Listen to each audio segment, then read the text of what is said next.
There are a couple of key issues here. Number one is the state of the First Avenue crossing and the need for track upgrades so that we don't have to constantly be repairing the roads, and also the state of the Barwick Street Bridge, which right now a lot of people just don't feel safe crossing. So these are a couple of the big live issues that the city and CN and my office have been working on. My concern is about getting results and getting solutions. And we have the city of St. Thomas ready to invest money and resources in holding up its end of the bargain. We just need CN to meet us in the middle. Some of these are ongoing discussions. We started engaging with CN on this issue pretty much immediately after I was sworn in as the Member of Parliament. We had the First Ave repairs in the summer, but that really was just a Band-Aid on this. So we've gotten some clarity on where CN stands on some parts of this.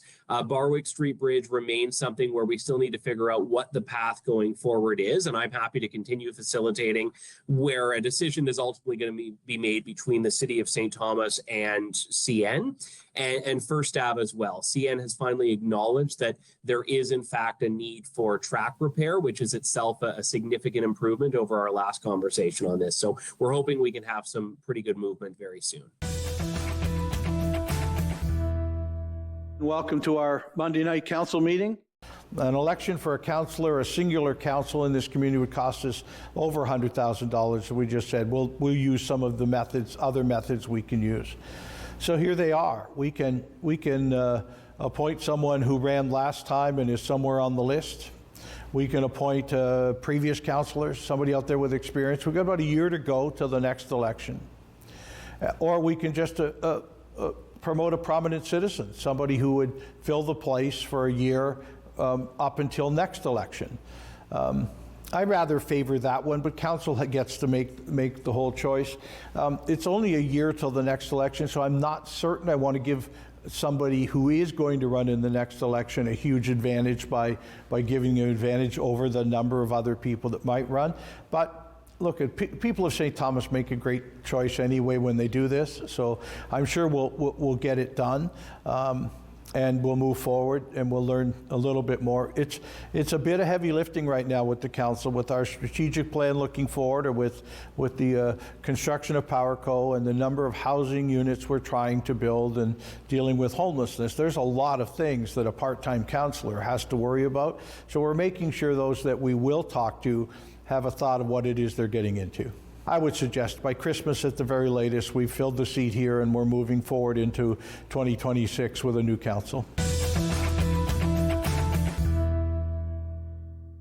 As respiratory viruses begin to circulate across our region in Elgin, Oxford, and the City of St. Thomas, it's really important that we take the steps to protect ourselves and those who are around us. And a key defense is to get vaccinated against COVID-19, influenza, and if you're eligible, RSV. Protection actually isn't just for you. It really does safeguard your family, your neighbors, your community, especially those who are more vulnerable and at risk for developing severe disease and/or complications. Generally, other than vaccination, we also suggest staying at home when you're sick. If you're just not feeling well, stay at home. Really good hand washing is really important as well. Either wash your hands frequently, or if you're out and about, have alcohol-based hand rub with you as well to perform hand hygiene. There are a number of opportunities to get vaccinated, and in fact, on October 27th, eligibility opened up for the entire general population.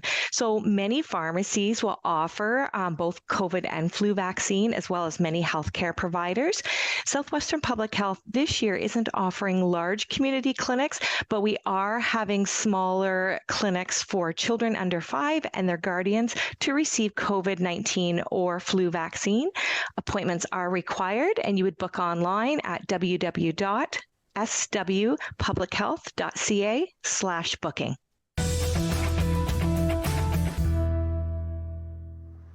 So the Mine Second Unit program is back open. We are accepting applications. It is on a first come, first served basis, as we do have limited funds. Essentially, the program offers $30,000 to eligible homeowners who are looking to create a second unit within their home.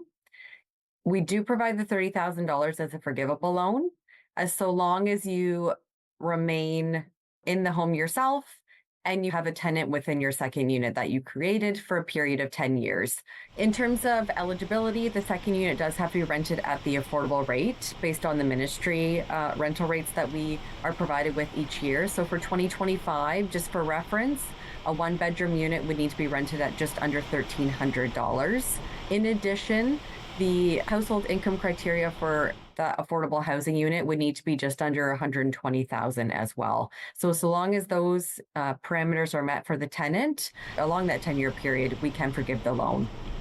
To be considered as a proper second unit, you do have to achieve that building permit. It does have to be issued. So we do work with you and the building department to make sure, the process goes along smoothly.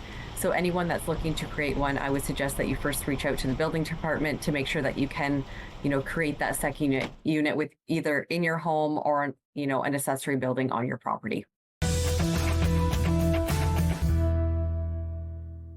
So every 2 years, this is our fourth time we've connected with Nanos Research, and Nick has come on and explained everything to us. So basically, we just want to feel the temperature of the community, right? What are people thinking about homelessness, big issues like home affordability, how the government representatives are doing, and jobs and employment in the area. So overwhelmingly, St. Thomas residents believe that St. Thomas is a fantastic place to raise a family, and with home affordability, it's a great community, right? So many services, great parks and infrastructure that's happening, many improvements, lots of home builders and action happening in St. Thomas and area.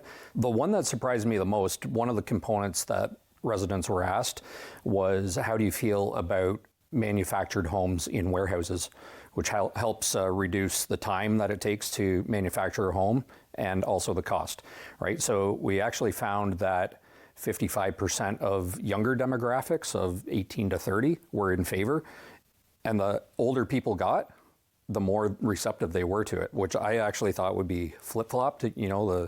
The older I get, the more stuck in my ways I am, sort of thing. But actually, the older people the older demographics were more open to that. Overall, St. Thomas residents were very happy with quality of life, affordability in the community, the healthcare systems, road improvement and infrastructure improvements as well. They're very excited about the Volkswagen battery plant that's going in as well, which will create a lot of jobs, about 3,000 jobs just at that plant, plus a lot of spin-off jobs as well, right? So there's a lot going on in St. Thomas right now. Mayor Joe says yes to everything and then figures out a way to make it happen, right? So I think people appreciate the efforts that the government is putting in there.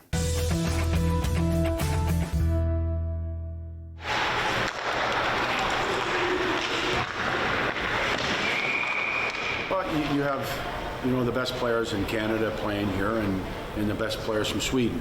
So it's an early look at it and before the tournament starts, and it's, everybody's going to be going really hard because they all want to make the club, and because there's going to be some extra players there. Everybody's pushing to make it from Sweden and Canada. So it should be exciting. I mean, it's going to be good brand of hockey, and it's something that I think the community of London will really enjoy. I think it's huge for the community. Tours London. I think it'll bring a lot of people in from outside the province. Could be in Quebec and so forth, and out west. So it's going to be good for the community, and it's going to be good for the business. And of course, I think everybody likes good brand of hockey, and hockey's going to be excellent. And then they got their favorite coach, Dale, coaching, so that's it's even more impressive. So it's good stuff.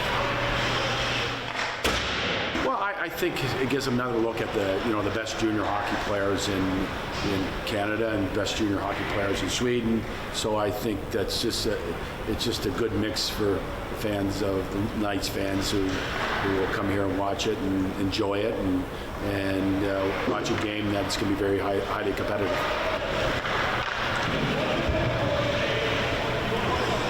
Just make sure fans come. I think it's this only comes around once in a while, and it'll be something they will enjoy and something new. Want to share news from your area? We'd love to hear from you. Email us with your community updates and be part of the conversation.